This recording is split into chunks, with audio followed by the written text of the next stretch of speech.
Ahora vamos a escuchar su palabra del compañero subcomandante insurgente Galeano.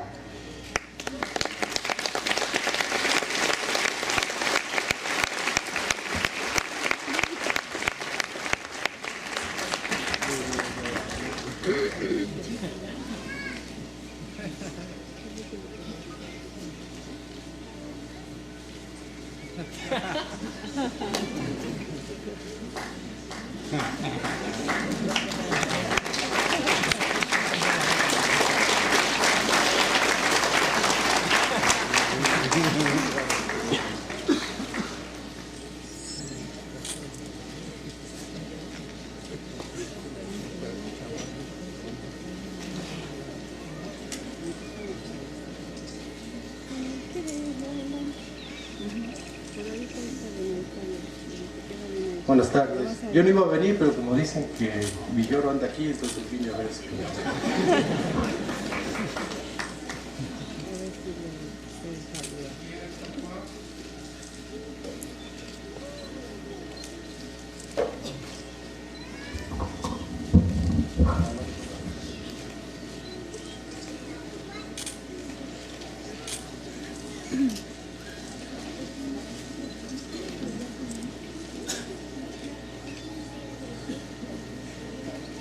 Ejército Zapatista de Liberación Nacional, México, 2 de mayo del 2015. Buenas tardes, días, noches tengan quienes escuchan y quienes leen, sin importar sus calendarios y sus geografías. Las que ahora serán públicas son las palabras que el finado subcomandante insurgente Marcos había preparado para el homenaje a don Luis Villoro Toranzo, mismo que se realizaría en junio del 2014. Suponía él que estarían presentes familiares de don Luis, particularmente su hijo Juan Villoro Ruiz y su compañera Fernanda Silvia Navarro y Solares. Días antes de que se celebrara el homenaje, fue asesinado nuestro compañero Galeano, maestro y autoridad autónoma, quien formó y forma parte de una generación de mujeres y hombres indígenas zapatistas, que se forjó en la clandestinidad de la preparación, en el alzamiento, en la resistencia y en la rebeldía. El dolor y la rabia que sentimos entonces y ahora se sumaron en ese mayo de hace un año al lamento por la muerte de don Luis. Se dieron así una serie de eventos, uno de los cuales fue la decisión de dar muerte a quien fuera hasta entonces el vocero y jefe militar del EZLN. La defunción del submarco se concretó la madrugada del 25 de mayo del 2014. Entre los pendientes, como decimos nosotros, nosotras, zapatistas, que dejó el finado submarcos, está un libro sobre política comprometido con don Pablo González Casanova a cambio de una caja de galletas Pancrema, una serie de textos y dibujos inclasificables, varios de ellos se remontan a sus primeros días como insurgente del EZLN, y el texto de homenaje a don Luis Villoro, al que daré lectura en estos momentos. Cuando en la Comandancia General del EZLN, con el subcomandante insurgente Moisés, platicábamos sobre lo que sería este día antes y hoy, nos dábamos cuenta de que al hacer el balance de una vida, juntábamos pedazos que no alcanzaban nunca a completarse, que siempre quedábamos con una imagen inconclusa, rota, que lo que tenemos y teníamos nos urgía a buscar y encontrar lo que faltaba. Falta lo que falta, decimos obstinadamente las zapatistas, los zapatistas, no con resignación, nunca con conformismo, sí para recordarnos que no está cabal la historia, que le faltan piezas, nombres, fechas, lugares, calendarios y geografías, vidas. que muertes y ausencias tenemos muchas, demasiadas, y que debíamos agrandar la memoria y el corazón para que no faltara ni una, sí, pero también para que no fueran inmovilizadas, para que fueran completadas una y otra vez en nuestro paso colectivo. Así que imaginamos que este día, tarde, noche, madrugada siempre, bien podría ser un intercambio de piezas para seguir tratando de completar la vida de quienes ustedes conocieron y conocen como el doctor Luis Villoro Toranzo, profesor de la Facultad de Filosofía y Letras de la UNAM, fundador del Grupo Hiperión, discípulo de José Gauss, investigador del Instituto de Investigaciones Filosóficas, miembro del Colegio Nacional, presidente de la Asociación Filosófica de México y miembro honorario de la Academia Mexicana de la Lengua. Maestro, padre y compañero, tal vez así se diga su epitafio. Hay compas, mujeres, hombres y otroas, quienes tienen un lugar especial entre nosotros, nosotras, zapatistas del EZLN. No ha sido un regalo o un donativo. Ese lugar especial lo ganaron con un empeño y dedicación que está lejos de reflectores y templetes. Por eso, cuando se marchan irremediablemente, no hacemos eco del ruido y el polvo que suele levantarse con su muerte. Esperamos. Nuestra espera es así un homenaje silencioso, sordo, como silenciosa y sorda fue su lucha a nuestro lado. Dejamos entonces que el ruido se apague, que otra moda suceda a la que simula consternación y pena, que se asiente el polvo, que el silencio vuelva a ser sereno reposo para quien nos falta. Tal vez porque respetamos esa vida ahora ausente, porque respetamos su tiempo y su modo, y porque esperamos que andando ya el calendario, su silencio tendrá lugar para escucharnos.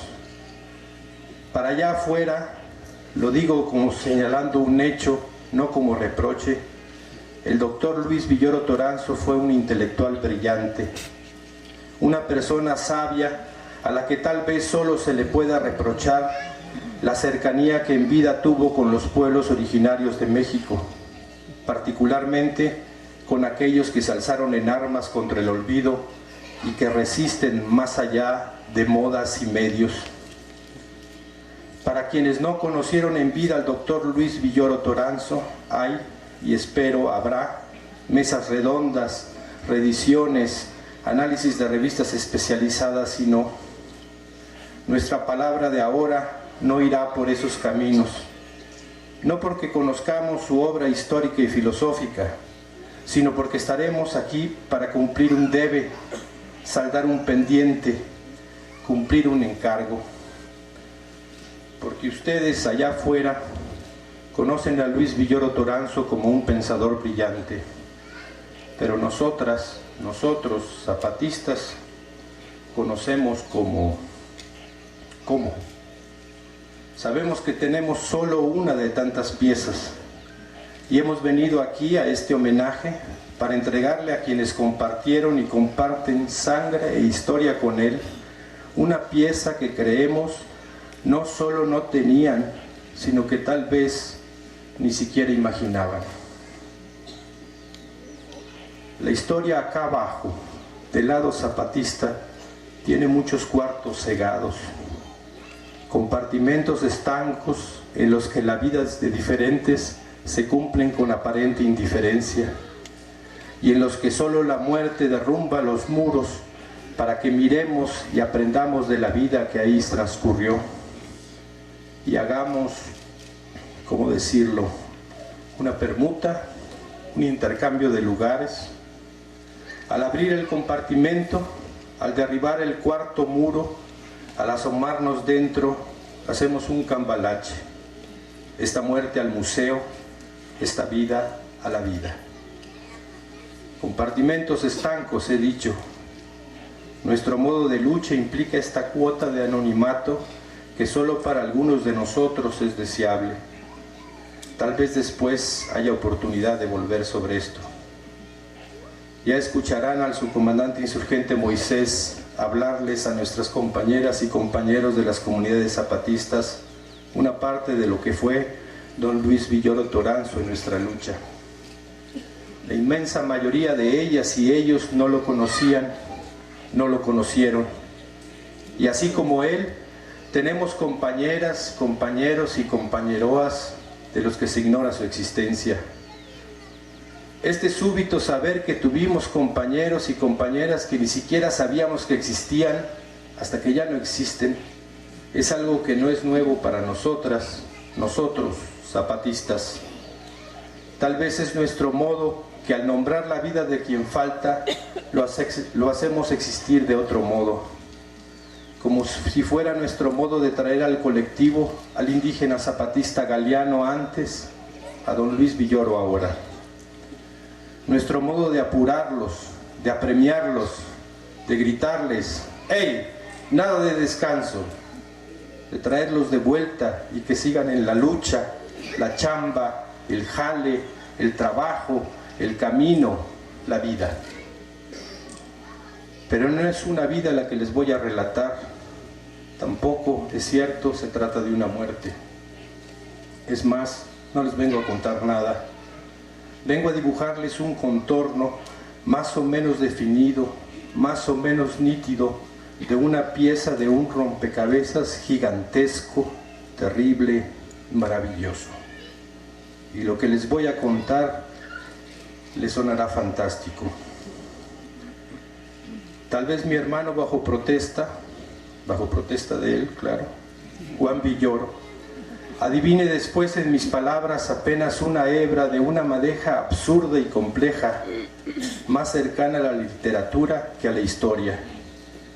Tal vez le sirva luego para completar ese libro que no sabe aún qué escribirá.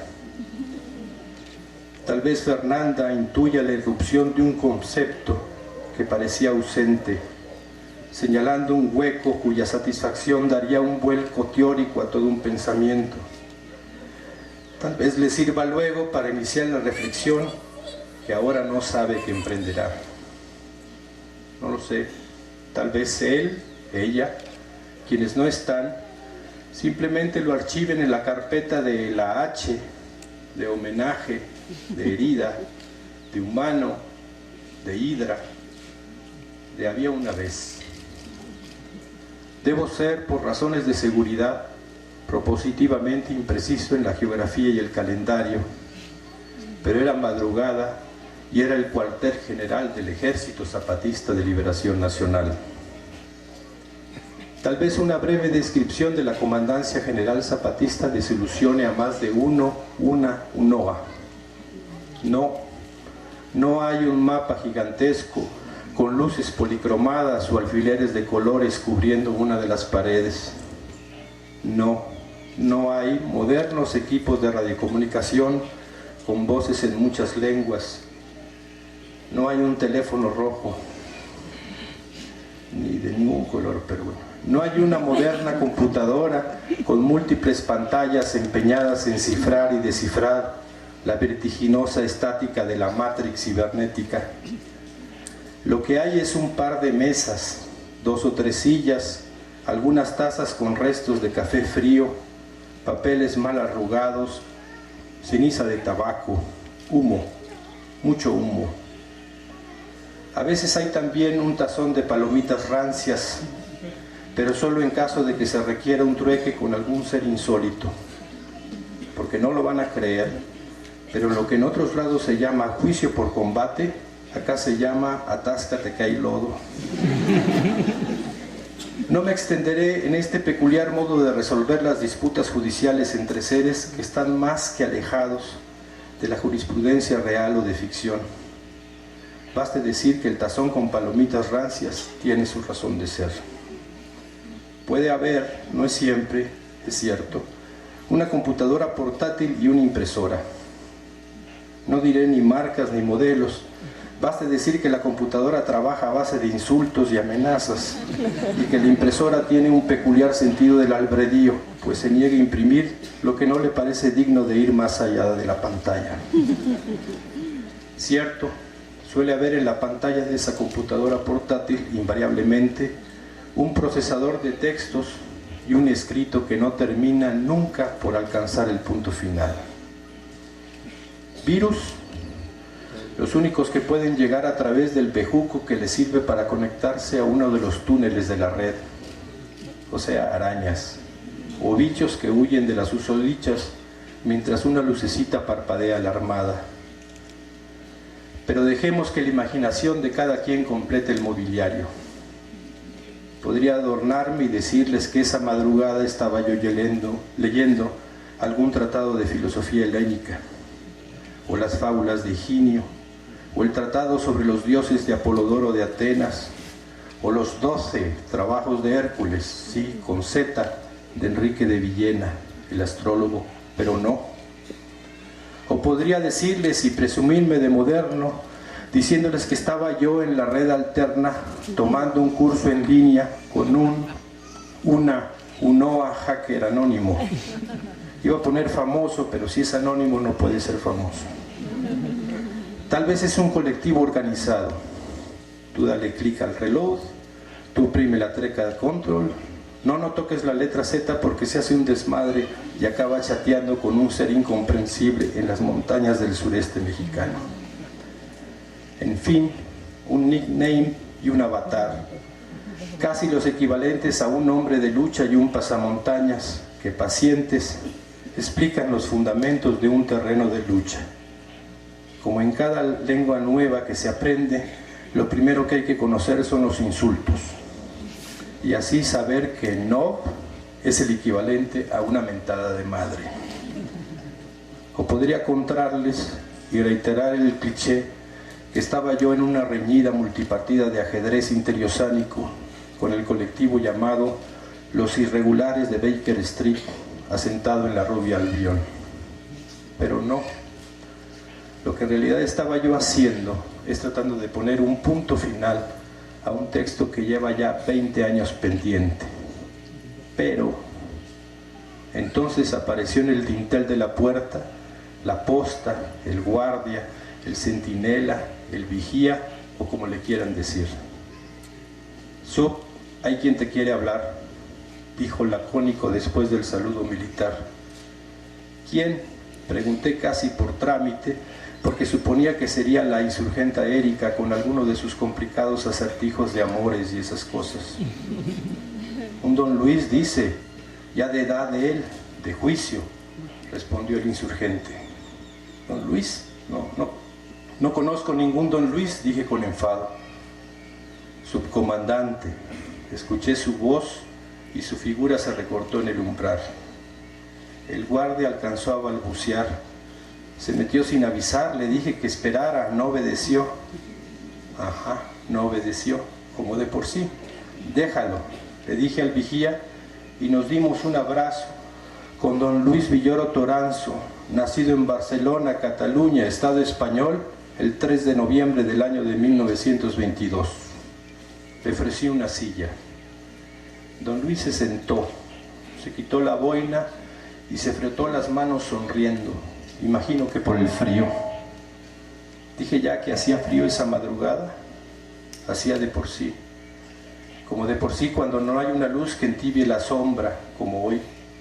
Es más, el frío mordía las mejillas como amante obseso.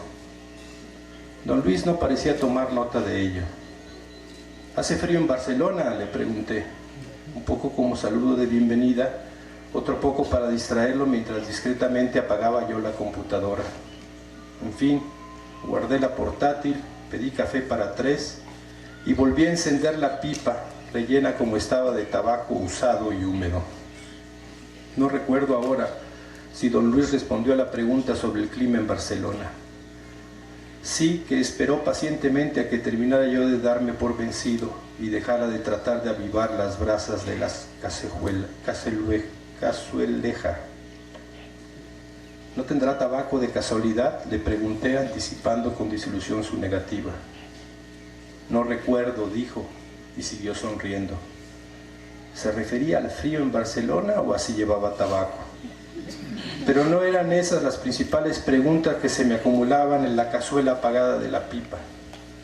Antes de preguntarle al doctor en filosofía, Luis Villoro Toranzo, qué diablos hacía así, pues déjenles explico. En esas fechas el cuartel general del EZLN era el Cama de Nubes, nombrado así porque se encuentra en lo alto de una sierra y fuera de los pocos días de la seca se mantiene de continuo cubierto por nubes. Aunque de por sí la comandancia general es trashumante, a veces se aposenta ahí, aunque con más brevedad que las nubes. El Cama de Nubes. Llegar ahí no es fácil. Primero se deben cruzar potreros y acahuales, malos y lluvia, malos y sol. Después de unas 2 horas de espinas e insultos, se llega al pie de la montaña.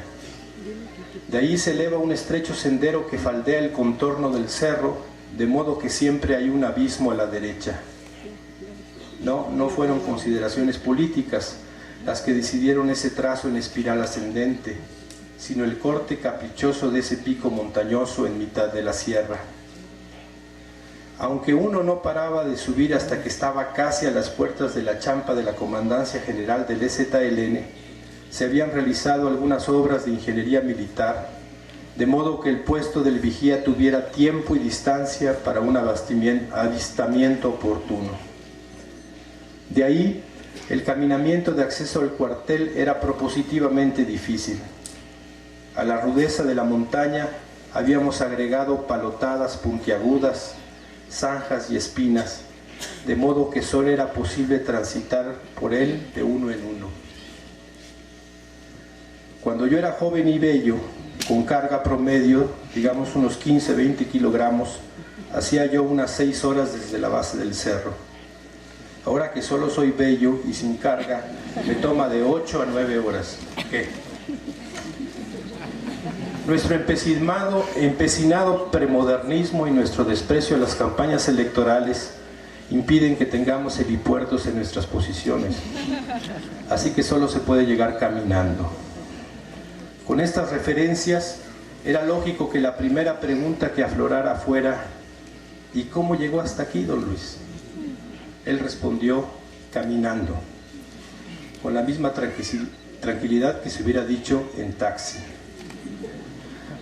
Don Luis se veía completo, sin agitación visible, su boina intacta, su saco oscuro con apenas unas hebras de bejucos y ramas, su pantalón de pana apenas manchado y solo en el bies, sus zapatos mocasines de una pieza, todo completo. Si acaso había algo que notar era su barba de días y el evidente absurdo de su camisa clara con el cuello almidonado abierto. A mí, esa sumida me toma al menos 3 remiendos de la camisola, 4 del pantalón, un refuerzo en ambas botas y un par de horas tratando de recuperar el aliento.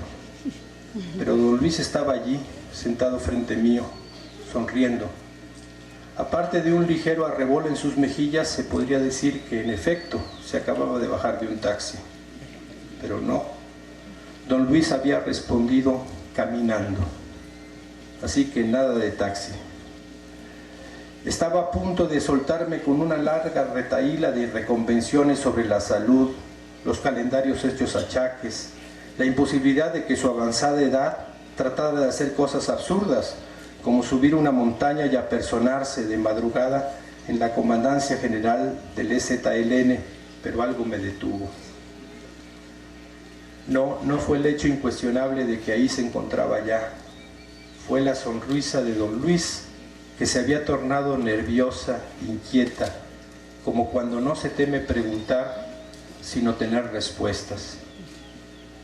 Entonces hice la pregunta que habría de marcar esa madrugada: ¿y qué es lo que quiere don Luis? Quiero entrarme de zapatista, respondió. No había en su voz rastro alguno de burla, sarcasmo o ironía, tampoco duda, temor, inseguridad. Ya antes me he enfrentado a que un ciudadano o ciudadana declara así su intención, aunque no con esas palabras, porque más bien lo suelen hacer con consignas incendiarias y frases rimbombantes donde hay mucha muerte y poco o nada de vida, aunque claro, no pasan del potrero. Me atraganté y ni siquiera estaba encendida la pipa para fingir que era por el humo. Resignado ante la falta de tabaco seco, me limité a mordisquear la boquilla. Quiero entrarme de zapatista, dijo. Don Luis había usado una expresión verbal más propia de la cotidianidad en las comunidades zapatistas que de la Academia Mexicana de la Lengua. Seguí el protocolo en estos casos. Le detallé las dificultades geográficas, temporales, físicas, ideológicas, políticas, económicas, sociales, históricas, climáticas, matemáticas, barométricas, biológicas, geométricas e interesterales. A cada dificultad, la sonrisa de don Luis perdía algo de nerviosismo y ganaba en seguridad y aplomo. Al terminar la larga lista de inconvenientes, el rostro de don Luis parece haber recibido un asiento en el Colegio Nacional en lugar del no diplomático que le había indulgado. Estoy dispuesto, dijo, después del crujido del último pedazo sano de la boquilla de mi pipa. Intenté disuadirlo mencionando los inconvenientes de la clandestinidad, el ocultarse, el anonimato. Además, añadí con displicencia, ya no hay pasamontañas. Era evidente que no estaba yo haciendo el mejor papel. Por más que me reacomodaba en la silla y movía nervioso las cosas sobre la mesa, no encontraba cuál era la explicación lógica al absurdo de la situación. Don Luis se acomodó la boina sobre la plata de su rala cabellera. Pensé que se iba a despedir, pero cuando me incorporaba para llamar a la guardia para que lo acompañara, dijo: "Este es mis pasamontañas", dijo señalando su boina. Cuando le argumenté que el pasamontañas debía ocultar el rostro de modo que solo la mirada permaneciera, me refutó. ¿No se puede ocultar el rostro sin cubrirlo? En ese momento agradecí dos cosas. Una, que en el continuo mover las cosas sobre la mesa había encontrado una bolsita de tabaco seco. La otra, que la pregunta del doctor en filosofía Luis Villoro Toranzo me daba tiempo para tratar de acomodar las piezas y entender de qué iba todo eso. Así que me resguardé detrás de las palabras para pensar mejor. Se puede, don Luis, pero para lograrlo tiene que modificar, como quien dice, el entorno. Hacerse invisible es entonces no llamar la atención, ser uno más entre muchos. Por ejemplo, se puede ocultar a alguien que perdió el ojo derecho y usa un parche, haciendo que muchos usen un parche en el ojo derecho, o que alguien que llame la atención se ponga un parche en el ojo derecho. Todas las miradas irán sobre quien llama la atención y los demás parches pasan a segundo plano. De ese modo, el tuerto real se vuelve invisible y puede moverse a sus anchas. Dudo que usted pueda lograr que en el medio académico y universitario todos usen boina negra, o que alguien que llame la atención poderosamente la use. Por ejemplo, si usted logra que Angelina Jolie y Brad Pitt usen boina negra, bueno, entonces sí, no se ofenda don Luis ni quien se fije en usted.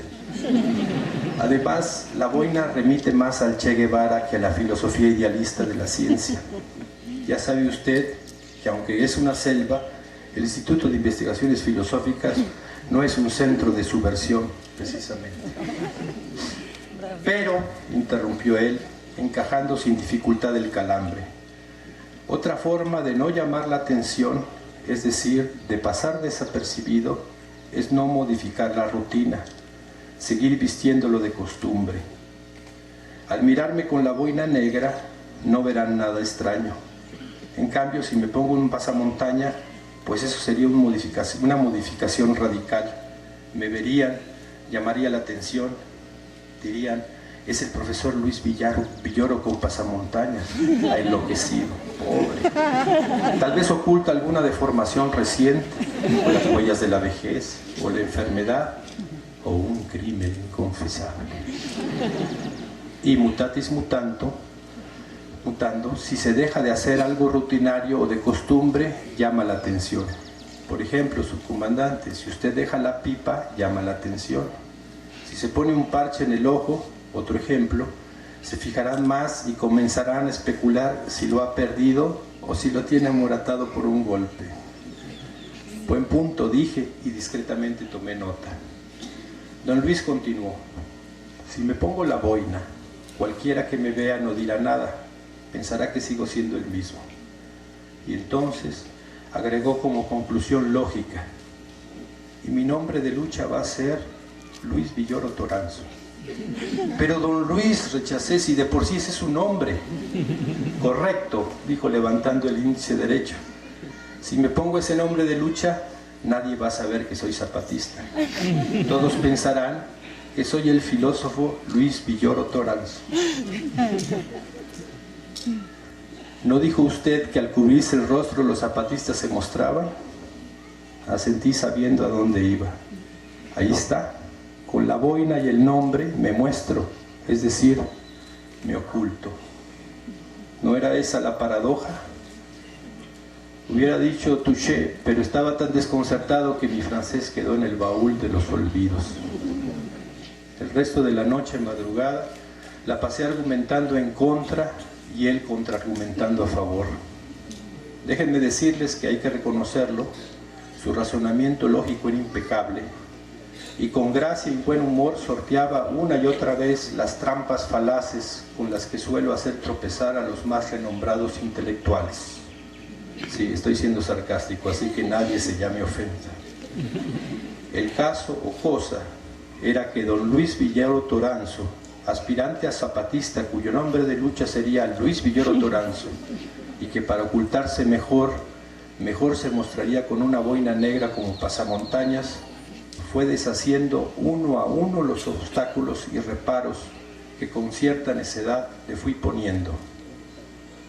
La edad, le dije como postre, argumento y casi desfalleciendo. Él remató con: si mal no recuerdo, usted, su comandante, alguna vez señaló que el límite era un segundo antes del postrer suspiro. La luz del amanecer ya delineaba los garabatos del horizonte cuando decidí asumir la mejor posición en estos casos. Alegué demencia. Mire, don Luis, si por mí fuera, claro, sería un honor, claro, pero no a mí me corresponde, claro, aceptar o rechazar una solicitud de alta en el ZLN, claro. Yo soy, claro, digamos que el sinodal, claro, pero quien califique es otro, claro. Además de ahí sigue el responsable local, claro, el regional, claro, el comité, claro, y la Comandancia General del Ejército Zapatista de Liberación Nacional, claro. ¿Por qué mejor no se va usted a su casa y yo le avisaré cuando sepa algo? Pero cuando estaba yo diciendo eso, entró a la Comandancia General el otro indígena que nos completa a Moy y a mí. Ah, dijo, veo que ya hablaste con él. Sí, dije, pero está necio en que quiere ser zapatista. Bueno, dijo el otro, en realidad le estaba hablando al compa Luis Villoro Toranzo, ¿no? Él ya había hablado conmigo, le dije que como quiera pasara contigo para que revisara sus argumentos, pero ya está, lo tengo ya dado de alta en la unidad especial. Ahora es para nosotros el colego Luis Villoro Toranzo. Ya le expliqué que por nuestro modo le diremos solo don Luis, así que creo que solo falta darle la bienvenida y asignarle su trabajo. El ya compañero zapatista Luis Villoro Toranzo se puso de pie y con admirable prestancia, en posición de firme, saludó al oficial. ¿Y cuál será el trabajo que se le asignará? Alcancé a preguntar en medio de la bruma de mi confusión. Pues el que le toca de por sí, la posta, dijo el otro y se marchó. Casi podría aventurar que Juan, Fernanda y quienes ahora me escuchan y me leerán después han recibido estas palabras como una más de las fantásticas historias que pueblan las montañas del sureste mexicano, remontadas una y otra vez por escarabajos, niños y niñas irreverentes, fantasmas, gatoperros, lucecitas titilantes y otros absurdos. Pero no, es hora ya de que sepan que don Luis Villoro Toranzo se dio de alta en el EZLN una madrugada de mayo, hará ya muchas lunas. Su nombre de lucha fue Luis Villoro Toranzo, y en la Comandancia General del EZLN lo conocíamos como Don Luis, por razones de brevedad y eficacia. El lugar fue en el cuartel general Cama de Nubes, donde dejó guardada su camisola marrón para los regresos en los que concurrió varias veces antes de fallecer. ¿Qué más puedo decirles? Cumplió a cabalidad su misión. Como centinela en uno de los puestos de guardia de la periferia zapatista, estuvo atento a lo que ocurría. Con el rabillo del ojo del pensamiento crítico, se percató de cambios y movimientos que para la inmensa mayoría de la intelectualidad autodenominada progresista pasaron desapercibidos. Producto de la alerta del caracol a su cargo, ustedes escucharán y algunos más leerán en estos días las reflexiones que sobre esos cambios y movimientos hemos hecho. Un regalo al estilo zapatista. Fue otra madrugada. Don Luis, el entonces teniente coronel y hoy subcomandante insurgente Moisés y yo, habíamos iniciado la plática como a las 1700, hora del Frente de Combate Suroriental. Como a las 2100, el ahora subMOI se disculpó porque tenía que retirarse a checar las posiciones circundantes. El modo de debatir de don Luis tenía su particularidad. Donde otros manotean y alzan la voz, él sonríe con vaga ausencia. Donde otros argumentan consignas, él dice un disparate. Solo por darse tiempo, me decía a mí mismo. Por lo regular, esas pláticas semejaban a encuentros de esgrima, aunque sobre decirlo, las más de las veces me vi derribado. Así sucedió cierta vez. Don Luis entonces rió y soltó, derribado pero no destruido. Yo me reincorporé con palabras, haciéndole ver que sería mal visto que un filósofo neopositivista cite, queriéndolo o no, la segunda carta del apóstol Pablo a los Corintios. Y él, sonriendo taimado, y se vería peor que un jefe zapatista identificara la cita. Entonces se puso de pie y recitó dramático, que estamos atribulados en todo, mas no angustiados, en apuros, mas no desesperados, perseguidos, mas no desamparados, derribados, pero no destruidos. Y luego, dirigiéndose a mí, y me extraña que no haya señalado que se trata del capítulo 4, versículos 8 y 9. Aún dolorido por la paliza argumentativa repuse, siempre he pensado que ese texto más parece comunicado zapatista describiendo la resistencia que parte del Nuevo Testamento. ¡Ah, la resistencia zapatista!, exclamó con entusiasmo. Y luego, ¿sabe, su comandante? Ustedes deberían abrir una escuela. No una, muchas, le dije. Deben haber sido los años 2005-2006. Años antes, don Luis se había dado de alta en nuestras filas y en ese entonces las juntas de buen gobierno se empeñaban en las necesidades de salud y educación en las zonas, regiones y comunidades. Don Luis precisó entonces, no me refiero a esas escuelas. Claro, hay que abrir muchas de ellas, ni dudarlo. Yo hablo de una escuela zapatista, no una donde se enseñe zapatismo, sino una donde se muestre el zapatismo. Una donde no se impongan dogmas, sino que se cuestione, se pregunte, se obligue a pensar. Uno cuyo lema sea, ¿y tú qué? En realidad la idea de don Luis no era original. Ya antes la habían esbozado con enunciados distintos Pablo González Casanova y Adolfo Gili. Pero nuestra idea no era ni es enseñar, tampoco mostrar, sino provocar. Y el ¿y tú qué? No buscaba recibir una respuesta, sino incitar una reflexión. En fin, prosigo. La discusión pasó a ser plática, de la misma forma en que un torrente alcanza una planada en su serpenteo y se convierte en un plácido fluir. Plácido, sí, pero imparable. Ya era madrugada. La guardia nocturna nos avisó que Moy seguía ocupado y nos ofreció café. A mi mirada, don Luis respondió con un gesto afirmativo. No sé realmente si don Luis tomaba café siquiera, siempre dejó su taza sin tocar. Entonces lo achaqué al calor de la plática. Ahora se me ocurre que nunca le pregunté siquiera si acostumbraba a beberlo. Uno podría suponer, claro, filósofo, claro. Café es para un filósofo como un apellido indeseable. O tal vez lo tomaba. Estamos en Chiapas, pues. Venir a Chiapas y no tomar café es como ir a Sinaloa y no comer chilorio. Como ir a Hamburgo y no zamparse una hamburguesa. Como ir a la realidad y no toparse con idem. El asunto es que sin darnos apenas cuenta, estábamos hablando de regalos. Imagine cuál sería el regalo perfecto, propuso. El más sorpresivo, respondí sin pensar. No, el que no pudiera ser agradecido, reviró. O el que no fuera regalo, contraataqué. ¿Cómo?, preguntó intrigado.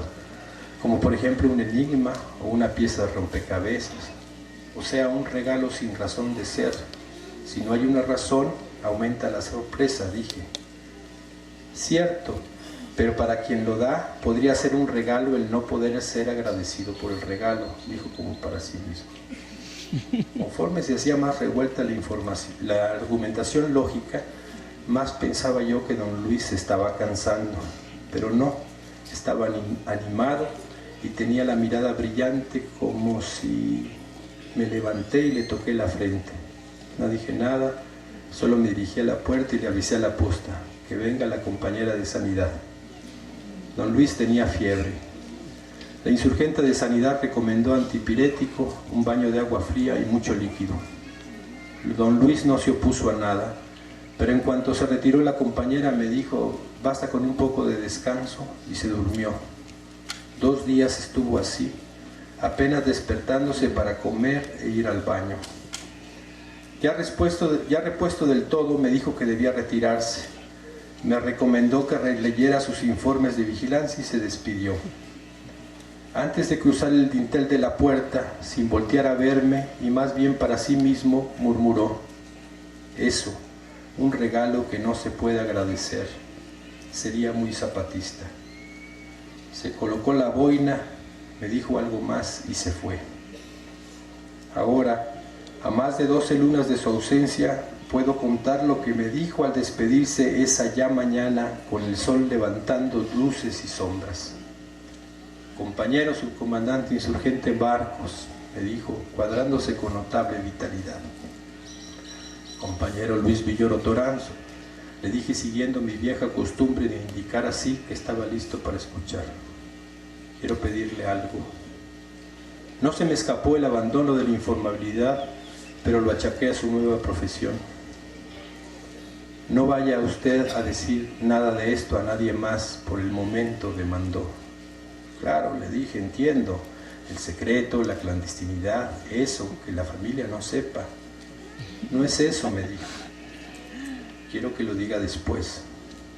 ¿Cuándo?, le pregunté. Usted va a saber cuándo es el mejor momento para usar nuestro modo.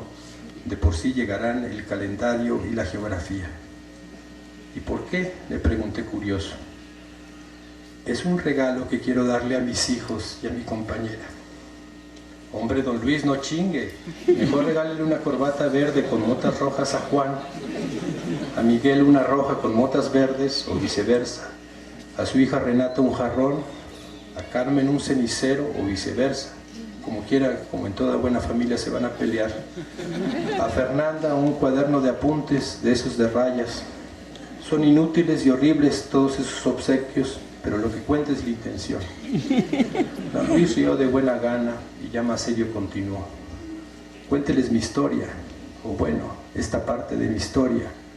Entonces ellos y ellas entenderán que no me escondí de ellos, solo lo guardé como regalo, porque el encanto de los regalos es que son una sorpresa, ¿no cree usted?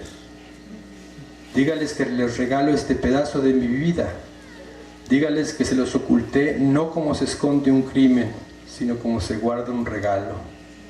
Mire, muchas cosas se dirán de mi vida, algunas buenas, algunas malas, pero esta parte creo les desarreglará todo, pero no con pena y dolor, sino con la alegre travesura de ese viento fresco que tanta falta nos hace cuando la pena de la ausencia y los grises de la seriedad y la formalidad y los nombramientos se convierten en piedra y epitafio. ¿Está bien, don Luis?, le dije, pero no descarte lo de las corbatas, el cardón, el cenicero y el cuaderno de apuntes. Se marchó sonriendo. Así que Juan, Fernanda, familiares de don Luis Villoro Toranzo, durante años guardé como secreto este pedazo del amplio rompecabezas que fue la vida de don Luis.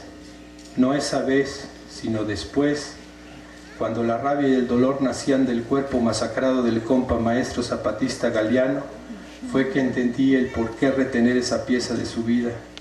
No era que él se los ocultara porque le diera vergüenza, ni porque temiera que lo delataran con el enemigo de 1000 cabezas, o porque así evitara que trataran de disuadirlo. Era porque quería darles este regalo, una pieza que provoca, que alienta, que agita, justo como su pensamiento hecho viento travieso entre nosotros. Una pieza más de la vida de don Luis, la pieza que se llamó Luis Villoro Toranzo, el zapatista del ZLN. Cayó y cayó en el cumplimiento de su deber, cubriendo la posición de centinela en este mundo absurdo, terrible y maravilloso que es el que nos empeñamos en construir. Sé bien que dejó un legado de libros y brillante trayectoria intelectual, pero también me dejó estas palabras para que hoy yo se las dijera, porque hay secretos que no avergüenzan, sino enorgullecen, porque hay secretos que son regalos y no afrentas. Ahora, y solo ahora, cuando les entrego estas hojas, podrán leer cómo se titula este texto en el que viene envuelto con mis torpes palabras la pieza del rompecabezas que se llamó Luis Villoro Toranzo, el zapatista. Vale, salud y reciban de todos y todas nosotros el abrazo que les dejó guardado con nosotros el compa zapatista don Luis. Desde las montañas del sureste mexicano y ahora bajo tierra, subcomandante insurgente Marcos, México, 2 de mayo del 2014, hecho público el 2 de mayo del 2015.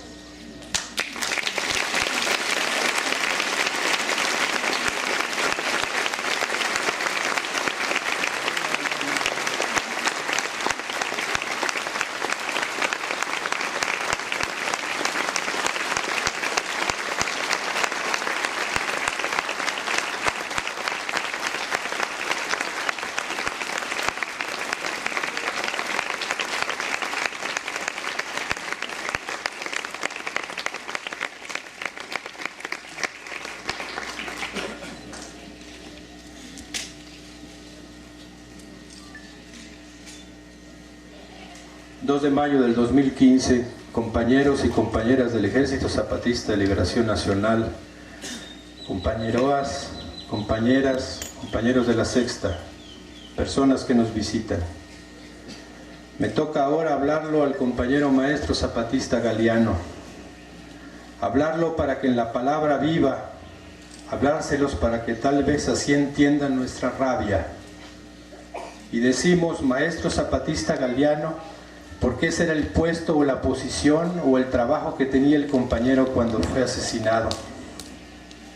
Para nosotros, nosotras, zapatistas, el compañero maestro Galiano sintetiza toda una generación anónima en el zapatismo, anónima para afuera, pero protagonista fundamental en el alzamiento y en estos más de 20 años de rebeldía y resistencia.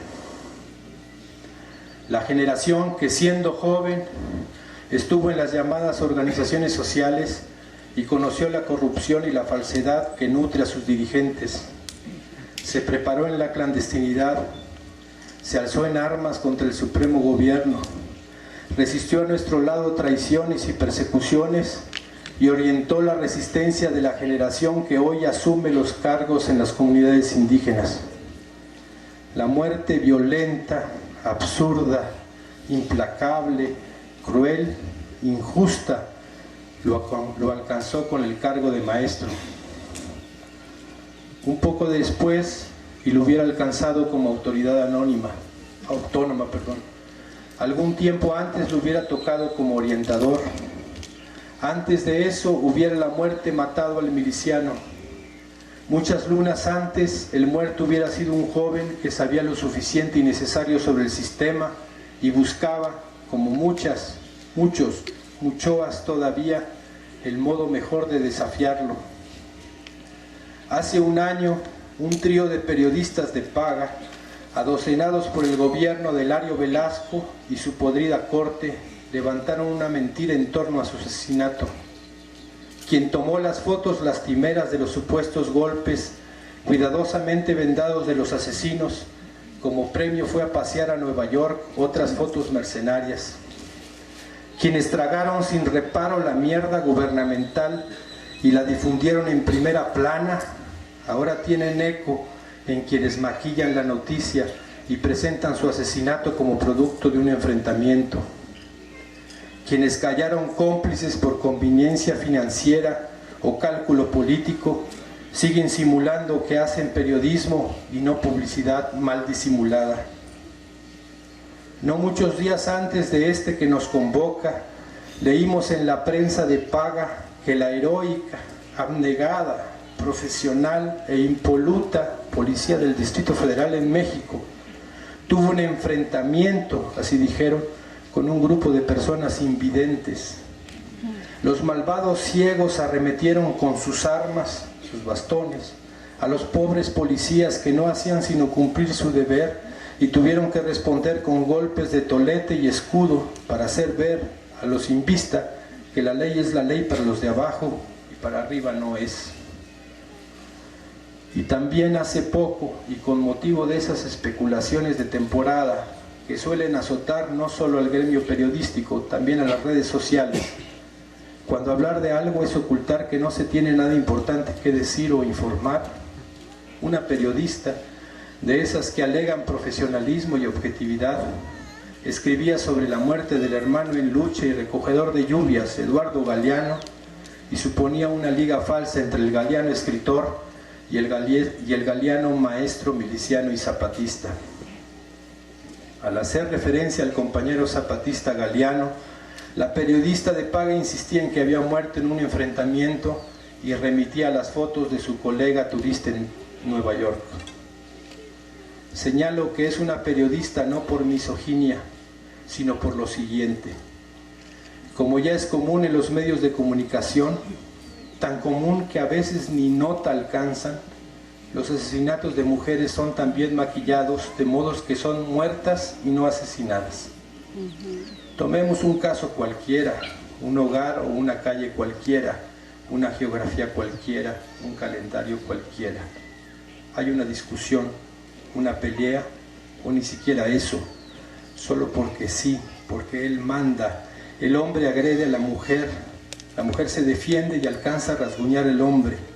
El hombre la asesina a golpes, a puñaladas, a balazos, a desprecio. El hombre es atendido y los arañazos curados y vendados. Sobre este hecho, la periodista profesional y objetiva, como dice ser, hará la siguiente nota. Una mujer murió en un enfrentamiento con su pareja. El hombre presenta heridas producto de la pelea. Se adjuntan fotos del pobre hombre herido después de ser atendido en los servicios médicos. La familia de la mujer agresora se negó a que fuera fotografiado su cuerpo. Fin de la nota y a cobrar. Así son las notas periodísticas de hoy. Ciegos armados con bastones se enfrentan contra policías armados con escudos, toletes y gases lacrimógenos. Mujeres armadas con sus uñas se enfrentan contra hombres armados con cuchillos, garrotes, pistolas, penes. Estos son solo los enfrentamientos de los que se dan cuenta en unos medios de paga, aunque algunos se disfracen de medios libres, como algunos que se registraron así, pensando que no los conocíamos, que no los íbamos a dejar pasar si eran de paga, pero los conocemos y aquí están cubriendo el acto. El compañero maestro zapatista Galeano no murió en un enfrentamiento, fue secuestrado, torturado, desangrado, apaleado, macheteado, asesinado y rematado. Sus agresores tenían armas de fuego, él no. Sus agresores eran varias y varios, él estaba solo. La periodista profesional y objetiva reclamará las fotos y la autopsia, y no tendrá ni las unas ni la otra, porque si ella no se respeta y no respeta su trabajo, y por eso escribe lo que escribe sin que nadie se lo cuestione, y además cobra por ello, nosotros, zapatistas, sí respetamos a nuestros muertos.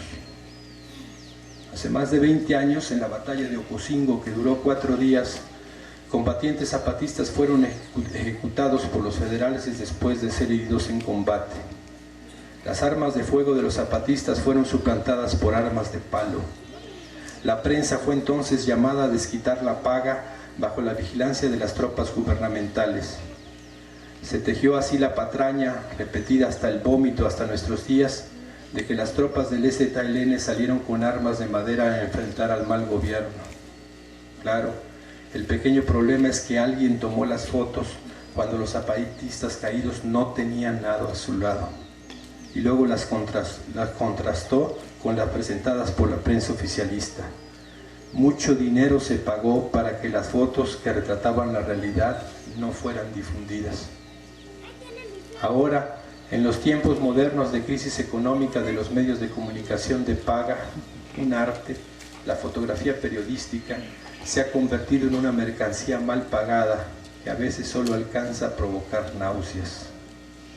No voy a detallar todas y cada una de las heridas sufridas por el compañero Galeano, ni a presentarles fotos de su cadáver mancillado. No voy a reseñar el cinismo narrativo con el que sus asesinos detallaron el crimen como quien cuenta una hazaña.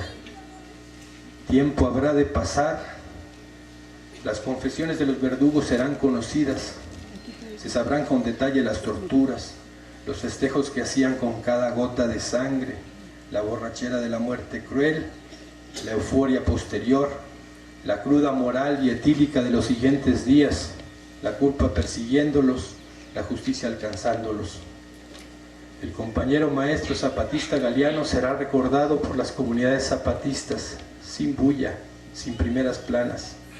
Su vida y no su muerte será alegría en nuestra lucha por generaciones.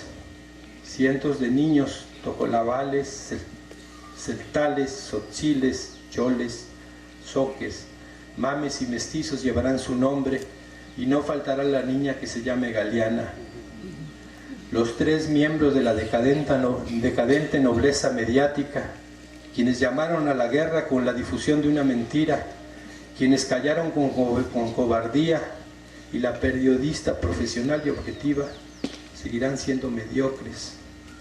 Mediocres vivirán, mediocres morirán, y la historia seguirá su curso sin que nadie los eche de menos. Y solo para terminar de una vez con suposiciones tontas, el compañero maestro zapatista Galeano no toma su nombre del incansable recogedor de la palabra de abajo que fue Eduardo Galeano. Esa liga fue un invento de los medios.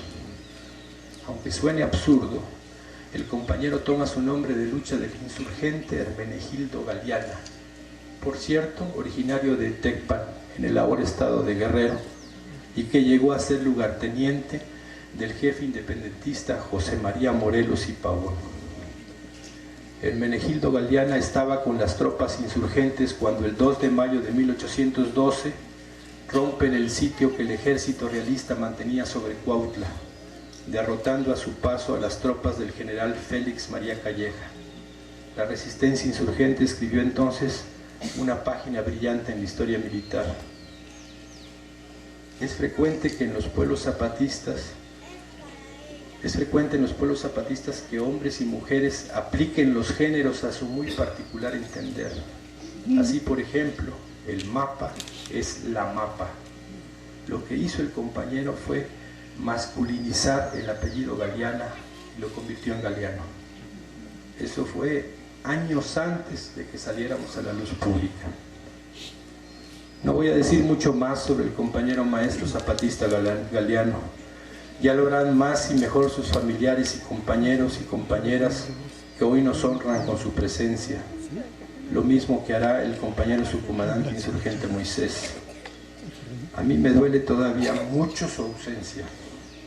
Sigo todavía sin entender, explicarme la crueldad con la que se ensañaron contra él, queriéndolo matar con armas y con notas periodísticas. Sigo sin entender el silencio cómplice y el desapego de quienes fueron levantados y ayudados por su generosidad y luego le dieron la espalda a su muerte después de haber usado su vida. Por eso creo que puesto que es su vida lo que levantamos, es mejor que sea el compañero Galeano quien les hable. Los siguientes fragmentos que les leeré provienen del cuaderno de apuntes del compañero Galeano. El cuaderno con estos y otros escritos fue entregado a la Comandancia General del EZLN por la familia del compañero que nos hace falta hoy. Se supone que se empieza a escribir en el año de 2005 y los últimos escritos son del año 2012. Va. Para todos los que lean esta brillante historia y para que algún día mis hijos y mis compañeros no digan se esfumó. Escribo mis acciones y pasos en la lucha, pero también soy crítico porque también conocerán mis errores para no caer en ellos. Pero eso no quiere decir que no soy un compañero. Bueno, voy a empezar desde mi vida joven y civil antes. Cuando yo tenía como 15 años, yo siempre participé en trabajos y acciones de una organización llamada Unión de Ejidos de la Selva. También sabía yo que estaba explotado porque el peso de la pobreza que caía sobre mis quemados hombros bastaba para darme cuenta de que la explotación aún existía y que de algún día aparecería alguien para levantarnos y mostrarnos el camino para guiarnos. Bueno, como les dije en el principio, participé en un recorrido que hicimos, un número ilegible, de indígenas para tratar de intercambiar ideas de trabajos productivos. Así se llamó ese programa que hicieron nuestros asesores de esa llamada unión en la que nosotros militábamos. Bueno, para mí me sirvió para aprender muchas cosas. En primer lugar, me di cuenta cómo nos trataron de engañarnos esos mentados asesores. Fuimos hasta Oaxaca, a un lugar donde también existen compañeros indígenas como nosotros y que también tenían una organización llamada X, dirigidos por un sacerdote que estaba con ellos, pero también estaban en la misma situación de opresión que nosotros. Bueno, total que recorrimos varias ciudades del país. Fue allí donde me di cuenta cuánta gente mendiga por las calles, sin techo y sin tener que comer. De veras nació en mí que eso debería ser nuestro objetivo, de intercambiar ideas para tratar y ver cómo exigir una vida digna para todos los que vivimos en condiciones de pobreza humillante por culpa de los gobiernos. También me di cuenta de algo que me disgustó y nunca más volví a depender de esos mentirosos y mañosos hombres que aparentan estar con los de abajo. Ellos hacían todos estos movimientos para enriquecerse a costillas de nosotros, los pendejos de esos tiempos que creíamos en esa mañosa y falsa idea. ¿Por qué digo esto? Pues ya verán cómo estaba la cosa. Resulta que ellos promovían programas de gobierno para engañarnos y luego nosotros engañar a nuestra gente de nuestras comunidades. En ese recorrido, el gobierno dio un apoyo de 7 millones de pesos, que en ese tiempo era un gran dineral, porque se hablaba de miles y no ahora que se habla de pesos. En ese entonces nos dijeron que el gobierno había dado 7,000 millones, pero que no nos iban a dar todo, nada más 3 millones, y el resto iba a servir para los siguientes recorridos. Y nunca más supimos dónde se fue ese dinero. Claro, no nos informaron, pero ese dinero le quedó a los mentados asesores. Y mientras nosotros comíamos totopo con un pequeño pedazo de queso allá en Oaxaca y dormíamos en el corredor de la presidencia de Ixtepec, Oaxaca, ¿y ellos dónde estaban? Pues verán ustedes, ellos dormían en buenos hoteles y comían en buenos restaurantes. Y así regresamos para Chiapas. Llegamos en el puerto Arista. Allí se compraron cajas de cerveza para acabarla de molar. Cuando se terminó, dizque los 3 millones que tenían los nombrados para llevar los gastos, nos dijeron que íbamos a tener que comer galletas y refrescos porque ya no había dinero. Pero yo sabía que no era cierto, que los representantes en llevar la cuenta nos hacían creer que todo había terminado, pero es que ellos ya habían hecho un acuerdo con esos güeyes asesores. Y yo les dije que se hicieran un recuento para ver si era cierto que se había acabado ese dinero. Pero no se aceptó mi propuesta, y lo que pasó es que me dijeron que ahí había terminado el recorrido en Motocintla. Me dieron 40,000 pesos de entonces para regresarme a mi casa, porque ya habían hecho la cuenta que era lo que yo iba a gastar en pasajes hasta Margaritas y luego para la realidad, que ya viera cómo hacerle. Estuvo cabrón. 40,000 pesos de los viejos que Salinas convirtió hasta hoy en día en 40 pesos nuevos. Y así regresé a mi pueblo todo triste y encabronado a la vez. Fue cuando en el 89 conocí a un verdadero asesor, a un hombre que se hacía pasar como un humilde chambeador vendedor de loros. Él y yo casi éramos amigos, pero a pesar de que ya nos conocíamos, nunca me había dicho quién era y qué era lo que realmente quería y hacía. Muchas veces nos encontramos en el Cerro Quemado, platicábamos y yo veía que llevaba mochila pinta, como le llamamos nosotros, y envueltas llevaba sus herramientas de trabajo. Eso era lo que mi amigo me decía. ¿A cuántas gentes como yo sabían el cuento de mi amigo sin saber la realidad que estaba por verse? ¿Cuántas mentiras decía mi amigo en aquel tiempo?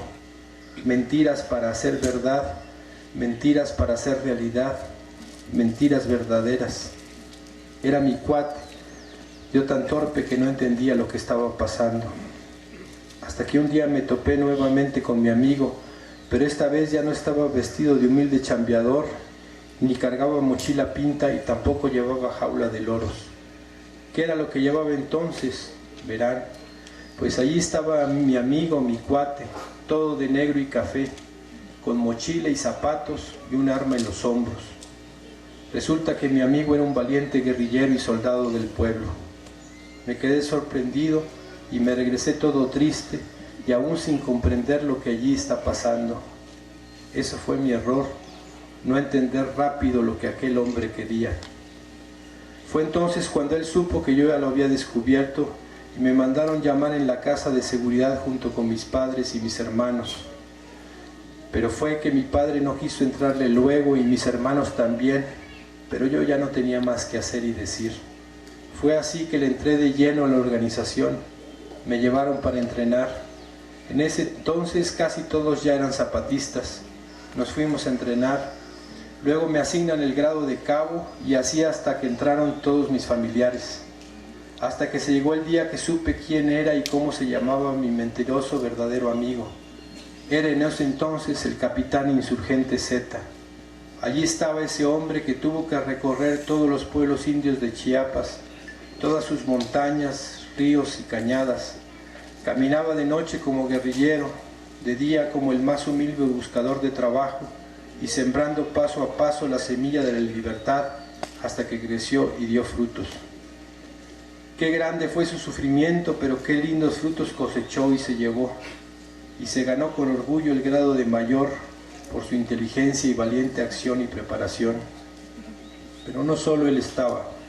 Había otro gran y valiente hombre e inolvidable revolucionario en la historia de nuestra clandestinidad, el llamado y querido subcomandante insurgente Pedro, el tío, llamado así respetuosamente por todos los compañeros de nuestra lucha, querido por todos porque era un verdadero ejemplar que compartió su sabiduría revolucionaria. Fue un verdadero maestro en disciplina y compañerismo. Ejemplar porque él decía que él saldría al frente en los combates y si era necesario morir por nuestro pueblo, lo haría. El día 28 de diciembre del año de 1993, me dijo el compañero Pedro, te vas para Margaritas para comprar gasolina y unas baterías que nos hacen falta. Dile al compañero Alfredo que lleve el amigo, o sea, el carro de la comunidad, pero no le digas que va a empezar la guerra. Y yo me fui. Operamos maíz desgranado para disimular con el chofer, porque era de emergencia la salida y así no sospechara lo que estaba por verse. Pero él ya lo sabía, pero como chisme, que la guerra iba a empezar y preguntaba. Pero yo no le conté nada, esa era la orden, y cumplí a pesar de que era mi compadre. Ni a mis padres informé de lo que iba a pasar, porque ellos ya vivían en Margaritas. Caminamos viajando toda la noche y todo el día. El 29 de diciembre de 1993 regresamos como a las 4 de la tarde nuevamente en la realidad. Ya había cumplido yo mi primera misión. Me reporté y me dijo: prepárate porque nos vamos a pelear. En media hora tendremos a los policías de las Margaritas rendidos. Y allí se quedó por siempre grabado. Así otras hazañas del subcomandante insurgente Pedro. Y permanece hasta la fecha el día 30 de diciembre del 93, salida a Margaritas. También hubo muchos accidentes en el camino. Fue increíble el avance de nuestras tropas. Sin que el enemigo se diera cuenta, avanzábamos como fantasmas en medio de la oscura noche, solo iluminada por los faros de los carros y autobuses zapatistas. Antes de las Margaritas hay un lugar, antes de Zaragoza. Cerca ya de ese poblado, se repartió cada uno con su trabajo revolucionario. Primer grupo, tomar la presidencia. Segundo grupo, tomar y retén de la carretera Margaritas-Comitán. Tercer grupo, tomar y retén de la carretera San José-Las Palmas-Altamirano. Cuarto grupo, carretera Independencia-Margaritas. Quinto grupo, tomar la radio Margaritas. Esto fue en la madrugada de aquel glorioso 1 de enero, cuando ya no éramos fantasmas salidos de la noche, ya éramos el EZLN a la luz del mundo. Todos nos veían con asombro y con respeto por nuestra valiente acción. Fue así cuando el sub Pedro cae en combate con los policías. Murió como todo un gran valiente, matando a varios policías. Él solo los enfrentó. Fue tanta su rabia contra los asesinos del pueblo que no le importó su vida, y con eso había cumplido con lo que había dicho: morir por el pueblo o vivir por la patria. ¿Cuál fue mi sorpresa cuando nos avisaron que había caído nuestro querido jefe? Un dolor tan grande sentí, pero él había cumplido su misión y también había acomodado bien la sucesión de mando, porque él sabía que iba a pelear y que de por sí en una guerra pueden pasar este tipo de cosas. Fue cuando toma el mando y otra vez se ve la acción de este valiente guerrillero, mi amigo, el mayor insurgente Z. Así que nuestras misiones, a pesar de la dolorosa caída de nuestro gran jefe, ya eran dirigidas por el mayor insurgente Z. Un grupo fue y tomó la finca del general Absalón Castellanos Domínguez y fue tomado prisionero y traído preso hasta las montañas para después hacerle un juicio por todos los crímenes cometidos durante su gobierno, pues él era el autor intelectual de los mismos. A pesar de todo lo que cargaba, de lo culpable y de ser un asesino de tantos niños, mujeres y ancianos en Huololchán, se le respetan sus derechos como prisionero de guerra. En ningún motivo se le torturó, al contrario, lo que comía la tropa se le daba también a él. Es así como nuestro camarada demostró una vez más su educación y buen trabajo militar que obtuvo durante su clandestinidad. El respeto por la vida de los que caen prisioneros en una guerra debe ser respetado, y se recuerda a todos los que leen nuestra historia que el respeto se gana respetando a los de abajo, pero también a los de arriba, pero si muestran respeto hacia los de abajo. En las Margaritas me tocó hacer retén en la carretera Margaritas-San José-Las Palmas. De allí nos trasladamos para la carretera Margaritas-Comitán. Allí estuvimos el día 1 de enero toda la noche hasta que llegó otra orden de ir para tomar el almacén de la CONASUPO, que estaba en Espíritu Santo. Fuimos con otros compañeros insurgentes para sacar cosas para que comieran las tropas. Luego se dio la orden de retirada a las montañas y nos venimos y nos posicionamos en Guadalupe Tepeyac. luego hicimos emboscada de la realidad al kilómetro 90, luego me mandan a recuperar un vehículo de 3 toneladas. Yo no sabía manejar bien, solo tenía la teoría de cómo manejar un vehículo y fue donde pasé en práctica y empecé a mover el vehículo. Llegué a la realidad con pura primera. Ya me estaban esperando la compañera Capitán L y varios insurgentes más y me dijeron, vamos Galeano, pero yo le dije, yo no he manejado y mucho menos cargado. No importa, en la guerra todo se vale, me respondió la compañera, y nos fuimos. Pero allá delante del Cerro Quemado yo había agarrado confianza, empecé a correr más ligero, pero en una curva giré demasiado el volante y que me salgo de la carretera entrando en el Acahual como 15 metros de la carretera.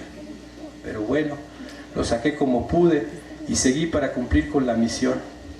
Desde ese día empecé a manejar todos los días hasta que un día nos vio el helicóptero y me ametralló. Tardó como 10 o 20 minutos disparándome, pero yo ya estaba bien parapetado debajo de una piedra. Solo el polvo y el olor de piedra y pólvora llegaban hasta donde estaba yo. Y hasta que el fuego cesó y el helicóptero se retiró, salí de mi escondite y seguí con mi misión. La misión era ir por los milicianos que estaban en Momón. Fui y regresé junto con mi amigo y jefe militar, el compañero mayor insurgente Z. Siempre estuvimos juntos los días de guerra, aun cuando hubo el cese al fuego. En los trabajos del primer Aguascalientes en Guadalupe, Tepeyac, participé en la revisión de la gente que vino en la Convención Nacional Democrática. Me entrenaron para escolta, fui escolta de nuestros mandos. Luego, el día de la traición de Zedillo, fuimos el 9 de febrero a obstaculizar la carretera en el Cerro Quemado. Ya el ejército estaba en Guadalupe, Tepeyac. Aún así avanzamos en la oscuridad y trabajamos haciendo zanjas y derribamos árboles para evitar el paso del ejército federal a la realidad. Luego nos retiramos a las montañas por varios días hasta que nuevamente el pueblo de México y el mundo se movilizó y frenó la persecución de nuestros compañeros mandos y tropas del EZLN. Después de varios días y noche, estando acampados en las montañas, regresamos a nuestros pueblos. Participé en todos los encuentros de que nuestra organización organizó. Estuve de escolta de nuestros jefes militares. Participé en la marcha de los 1111 zapatistas a la Ciudad de México. En todas las marchas siempre viajé orgullosamente como chofer del Conejo, del Tata, del Chocolate, siempre llevando a nuestros compañeros en las marchas para exigir nuestras demandas. Cuando se rajaron todos los sargentos me quedé y me dan el grado de sargento. Participé como regional de grupos juveniles en la clandestinidad y en tiempos de guerra. De una y mil maneras le hemos hecho la guerra al enemigo, aunque también el mal gobierno ha hecho lo mismo. Pero debemos valorar los grandes caminos que hemos recorrido sin importar los sacrificios y privaciones. Eso nos ha hecho más fuertes y me mantiene en el camino de la lucha hasta conseguir la libertad que nuestro pueblo necesita. Falta mucho que recorrer porque de por sí es largo y difícil, quizás cerca, quizás lejos, pero triunfaremos. Luego se formaron las juntas de buen gobierno y me eligieron como chofer del primer camión que obtuvo la Junta de Buen Gobierno. Se llamaba El Diablo. Luego me secuestraron junto con otro compañero y también nos llevaron amarrados dentro del mismo camión por la ciudad histórica. Me tuvieron amarrado varias horas y luego me trasladaron a una cárcel de Saltillo y luego me trasladaron a Justo Sierra y me mantuvieron sin comer, amarrado, sin comunicación. Querían que yo exigiera la liberación de un delincuente, pero yo no aceptaba ser intercambiado porque yo era inocente y él era un ladrón de esos que siempre abundan en las organizaciones sociales. Estuve cautivo 9 días hasta que se dieron cuenta que se estaban metiendo en problemas con derechos humanos y con el EZLN. Y por fin liberan al camión después de 3 meses que lo tuvieron. Y luego se le cambió el nombre al camión, se le puso el secuestrado histórico. Desde entonces empiezan los trabajos de la Junta de Buen Gobierno y la Autonomía.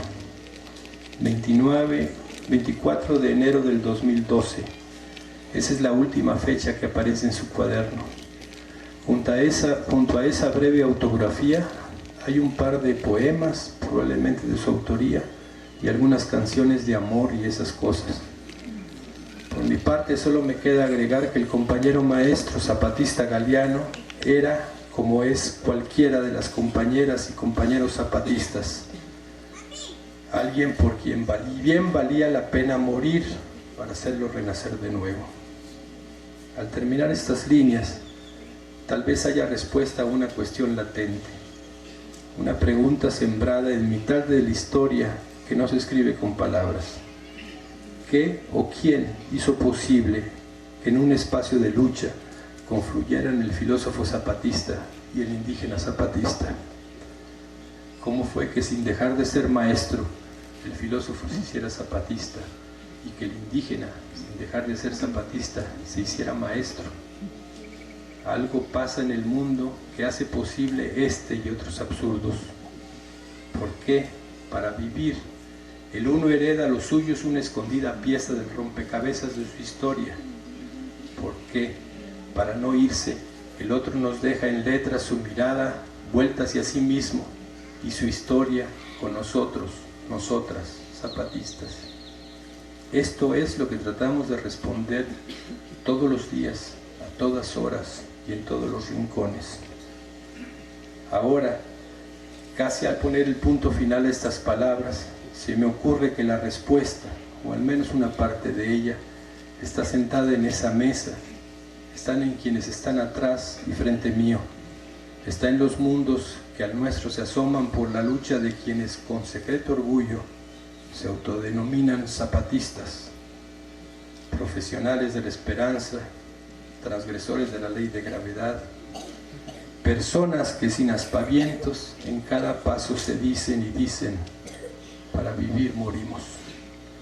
Desde las montañas del sureste mexicano, subcomandante insurgente Galeano, México, mayo 2 del 2015. Tiene la palabra la compañera escucha zapatista Selena.